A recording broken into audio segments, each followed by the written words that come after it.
तर काल Sunday special मस्त चिकन बिर्याणीचा प्लॅन होता। आता ह्याची रेसिपी मी तुमच्यासोबत कधी शेअर करेल काय माहित नाही, कारण बऱ्याच जणींच्या डिमांड आहेत।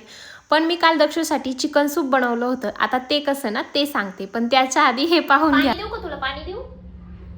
देऊ? मिरची देऊ का? मिरची खायला नको। तसं आता माझा दक्षू 13 महिन्याचा आहे आणि तुम्ही हे चिकन सूप 1 वर्षाच्या पुढच्या बाळांसाठी देऊ शकता।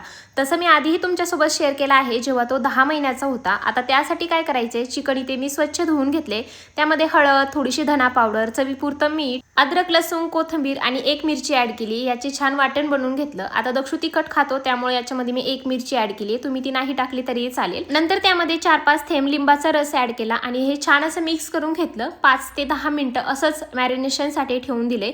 तोपर्यंत मी बाकीची तयारी करून घेतली। आता कढईमध्ये थोडंसं साजूक तूप घातले, त्याच्यामध्ये थोडेसे खडे मसाले टाकते, म्हणजे अर्धा तमालपत्र आणि 1 लवंग, 1 मिरी आणि 1 छोटा बारीक कांदा कट केलाय, तो छान असा लालसर होईपर्यंत परतून घेतला। नंतर त्यामध्ये मॅरिनेशन केलेलं चिकन ॲड केलं आणि हे तेलामध्ये 1-2 मिनिटभर परतलं की पाणी टाकून ना कमी गॅसवरती झाकण ठेवून शिजवून घेतलं। आता मी आमची बिर्याणी कुकरमध्ये केली होती, म्हणून मी ते कढईमध्ये करते। जर तुम्ही कुकरमध्ये करत असाल तर 3 ते 4 शिट्ट्या करून घ्या। आता मी ते कढईमध्ये बनवलं होतं, म्हणून मला जरासा वेळ लागला, पण चिकन सॉफ्ट होईपर्यंत मस्त असं शिजवून घेतलं।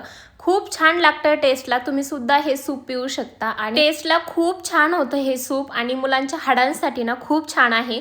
माझ्या दक्षिणी तर खूप एन्जॉय केलं होतं। तुम्ही सुद्धा तुमच्या बेबीसाठी नक्की ट्राय करून पहा आणि अशाच बेबी रेसिपीसाठी मला फॉलो करा, कारण दक्षूच्या बऱ्याच रेसिपी मी तुमच्यासोबत शेअर करत असते।